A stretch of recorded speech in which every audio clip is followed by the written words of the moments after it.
Hello there my friends, welcome to the Bessie channel. We kinda have to admit that in the end Palpatine got what he wanted. He got both I am the Senate. and... Which one do you prefer the most? Let me know down in the comments, and the one with the most likes will get pinned. So how did the public or the galaxy view Emperor Palpatine? Well, to answer that, I feel like we should start from the beginning and see how Palpatine got to that position of power first, and then to see to what level it descended. Prior to the creation of his empire, Palpatine was careful to put on a charade, presenting himself as a grandfatherly gentleman and a servant of public quote-unquote good.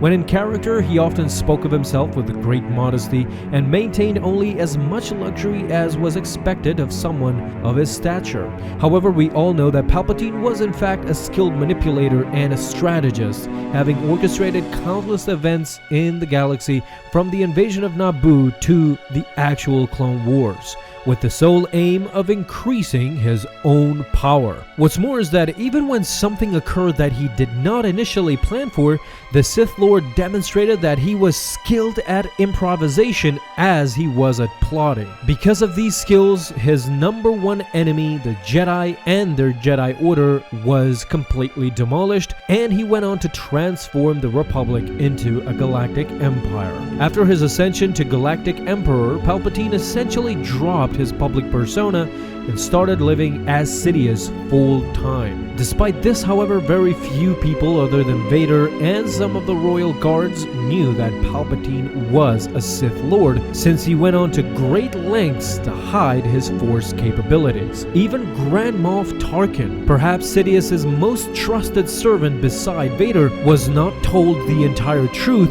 It is only his suspicions that led him to believe that Sidious was a Sith. Now, with an empire by his side, he was freed from having to portray his gentle alter ego.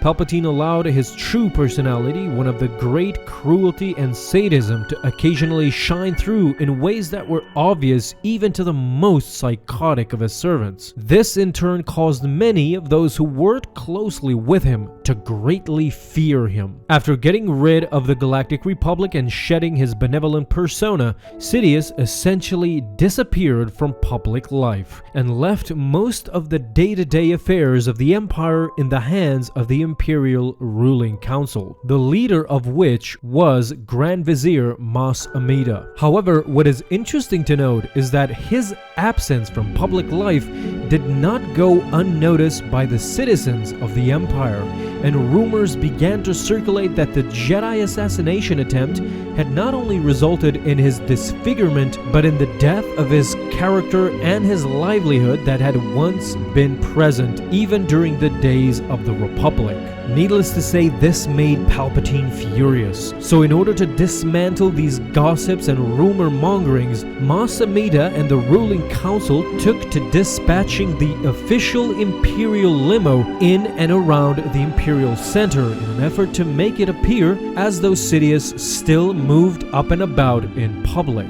Whether this tactic worked is not really revealed to us in any way, but in the end Palpatine grew wary of these rumors simply because he was more concentrated on furthering his goals of immortality and perfecting the dark side of the Force. After hearing this, what did you think of Palpatine's life as Emperor? Feel free to let me know down in the comments, and thank you guys so much for watching.